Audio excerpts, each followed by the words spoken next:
Coming to you from the suburbs of Washington, D.C., it is Monday. Welcome to 5 Girls, 5 Minutes. I'm Sarah, and I have a lot to talk about, and that was a really long, breath beforehand because I was gearing up for all the things I had to talk about. So I'll get to the questions first, and then I'll tell you the big news, or the moderate-sized news, or whatever.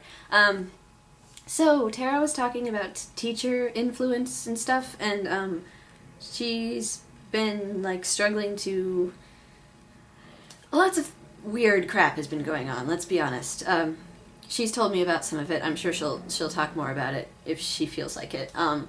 But yeah, lots of crap is going down, and it's not cool, and so she needs inspiration. So when I was in 6th grade, see, this isn't really high school. I mean, I had a lot of cool high school teachers, but in 6th grade, I had the most memorable teacher experience. I had this great teacher named Miss Cronin, and she was very supportive of all the things I was interested in. She really liked my writing. She always encouraged me to write more. She liked the fact that I liked Gilda Radner. She's the one I wrote that Gilda Radner book about. I think I showed that once before. I wrote a biography of Gilda Radner, and she was very supportive of that.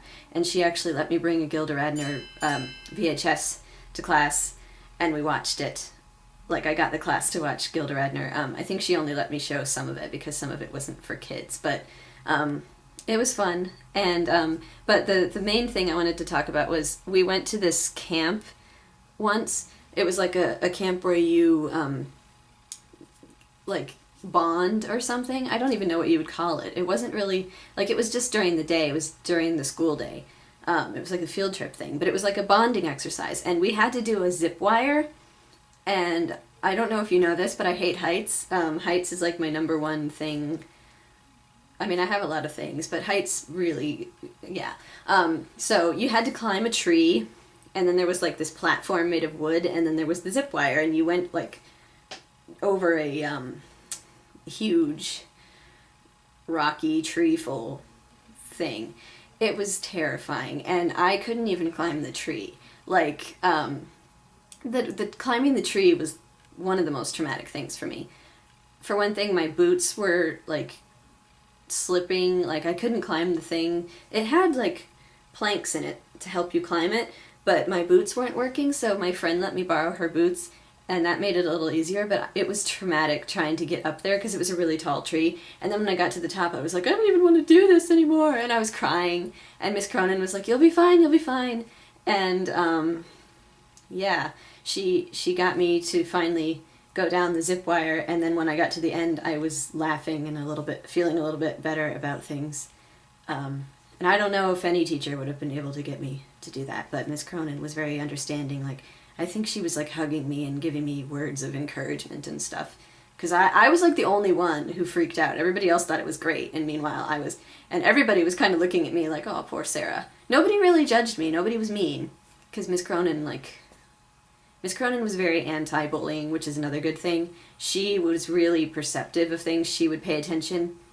And if you ever did anything or said anything that seemed like it was going to hurt somebody's feelings, she would confront you nicely. And so yeah, she was a really, really good teacher, and I can't forget her because of how understanding and encouraging she was.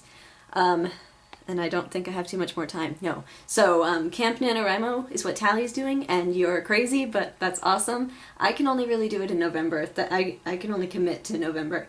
And finally, the thing that I have to talk about is Luis has a job interview in Wisconsin, and so we've been thinking about, if he gets hired, what do we do?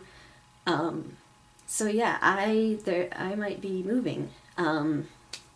If he gets hired, and I really would like him to, because it seems like something awesome that he can do, and he's there right now, and he's been texting me from it, and it sounds like a really nice place.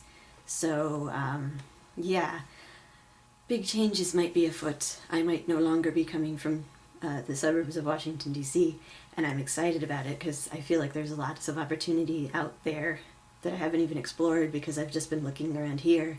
And so the whole prospect of maybe being someplace else is exciting. And also, I would be with him, and that makes me happy.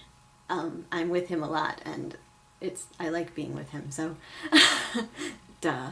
But yeah, so there's that, and I'm nervous and excited and hopeful. And so my question, I guess, is first of all, have you ever lived away from home? I know Tara has. And how do you feel about the idea of a big change like that? Is it exciting to you? Is it scary? Is it both? How do you handle it?